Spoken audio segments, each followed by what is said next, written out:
घटना आहे नाशिकच्या मालेगाव तालुक्यातील डोंगरांनी वेढलेल्या एका शांत साध्या गावात ही घटना घडली. रविवारची निवांत दुपार होती. गावातील वारा मंदावला होता. झाडांची सावली स्थिरावली होती आणि अंगणात मुलांचे खेळ, तर कुठेतरी चुलीवरच्या धुराचा हलका सुगंध येत होता. सगळीकडं नेहमीसारखं चालू होतं, पण गावच्या एका घरात एक 3.5 वर्षांची छोटीशी मुलगी नेहमीसारखी धावत उड्या मारत खेळत होती. हातात लहानसं खेळणं, पाय मातीने माखलेले आणि चेहऱ्यावरती निरागस हसू होतं. तिच्या त्या हसण्यातच जणू तिच्या घराचं विश्व उजळलं होतं. घरात आई रोजच्या कामात गुंतली होती. वडील काही दिवसांपासून बाहेर गावाला गेले होते. आजी आजोबा शेतात होते. आईला मात्र काळजी नव्हती, कारण तिची मुलगी नेहमीप्रमाणे अंगणातच खेळत होती. काम करताना अधूनमधून ती बाहेर डोकावत होती. सगळं व्यवस्थित चाललं होतं.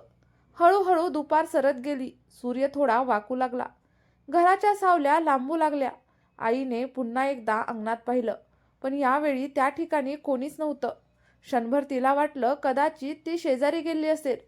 मुलं कधी का कोणाकडे जातात, आईने स्वतःलाच समजावलं आणि ती पुन्हा कामाकडे वळाली.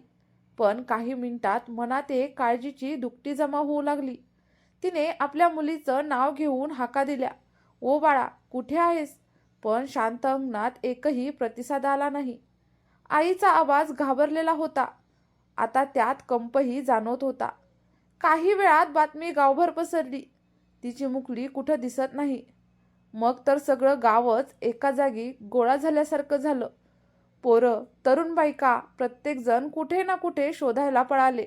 कोणी विहिरीकडे, कोणी रस्त्यावर, कोणी देवळाकडे. जिथं वाटेल तिथं शोध सुरू झाला. आई मात्र छाती धरून एकच हाक पुन्हा पुन्हा देत होती, "कोणी माझं बाळ शोधा. देवा, कुठे गेली माझी मुलगी?" संध्याकाळ जवळ येत होती. गावात अंधाराची चादर पसरत होती. पण शोध थांबवणं म्हणजे आशा संपवणं, हे नागरिकांना मान्य नव्हतं. त्यामुळे सगळे हातात टॉर्च, कंदील घेऊन पुन्हा पायवाटा, शेत, झुडपं, ओसाड जागा शोधत राहिले. प्रत्येकजण प्रश्न विचारत होता, "बाळा, कुठे आहेस? आवाज दे ग." आईच्या डोळ्यात रक्त उतरलं होतं. आवाज फुटला होता. पाय सांभाळत नव्हते. पण आईच्या मनात एकच गोष्ट, "फक्त एकदा दिस, फक्त एकदा हास." रात्र वाढत गेली तशी गावात एक दडपणारी भीती दाटू लागली. एवढ्या लहान मुलीला इतका वेळ झाला, ती कुठं असू शकते? या विचाराने गावभर काळजीच्या लाटा पसरल्या. प्रत्येक आईवडिलांच्या मनावर एकच प्रश्न, आज तिच्यासोबत झालं, उद्या कुणाचं? अंधार दाटला होता. तेवढ्यात गावातील टॉवरकडे शोध घेत गेलेल्या काही लोकांनी मोठ्याने हाक मारली, "इकडे या, काहीतरी दिसतंय." क्षणात सगळे धावत धावत तिकडे पोहोचले. टॉर्चच्या प्रकाशाचे गोल झुडपांवरती फिरू लागले. प्रत्येकाचं हृदय धडधडत होतं. आणि अचानक प्रकाश एका दृश्यावर स्थिरावला. झुडपात ती चिमुकली पडलेली होती, शांत, न हलणारी, जणू देवळात झोपल्यासारखी. पण त्या शांततेतही भीतीचं सावट स्पष्ट जाणवत होतं. काही भयंकर तिच्यासोबत घडलं होतं. गाव क्षणभर शब्दहीन झाला. जणू वाऱ्याने सुद्धा स्वतःला शांत केलं. आणि मग ऐकू आला तो तिचा एकच आवाज, तिच्या आईचा विदारक, काळजाला छेद करणारा हंबरडा. त्या क्षणी दुःख रागात बदललं. सगळ्या गावात संताप पेटला. प्रश्न फक्त एकच, हे कोण करू शकतं आणि का? पोलिसांना बोलावलं गेलं. पंचनामा झाला. पण गावकऱ्यांच्या हृदयात निर्माण झालेला दुःखाचा ज्वालामुखी शांत होण्यास तयार नव्हता. रात्रभर झोप कोणालाच लागली नाही.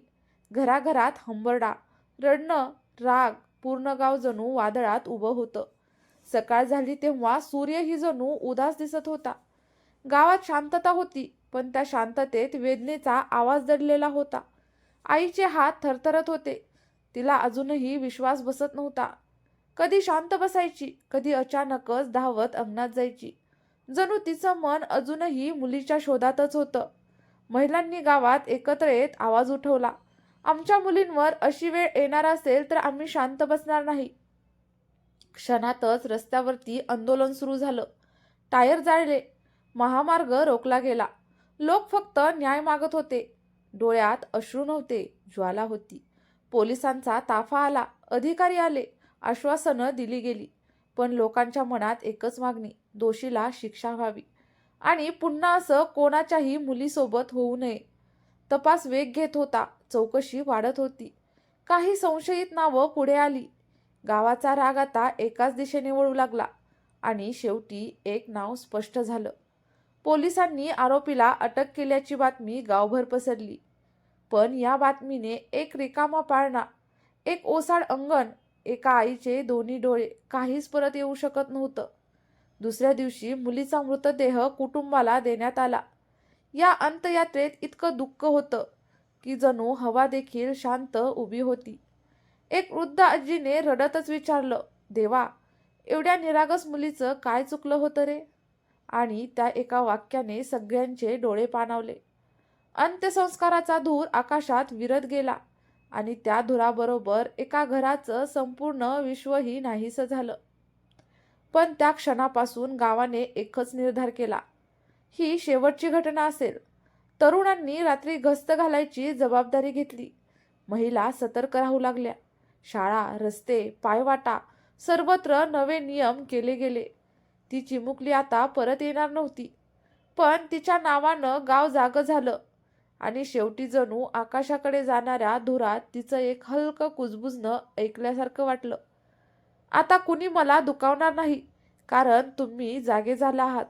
मित्रांनो, या गोष्टीबद्दल तुमचं काय मत आहे ते मला कमेंट बॉक्समध्ये नक्कीच सांगा आणि आपल्या चॅनलला सबस्क्राईब करायला विसरू नका.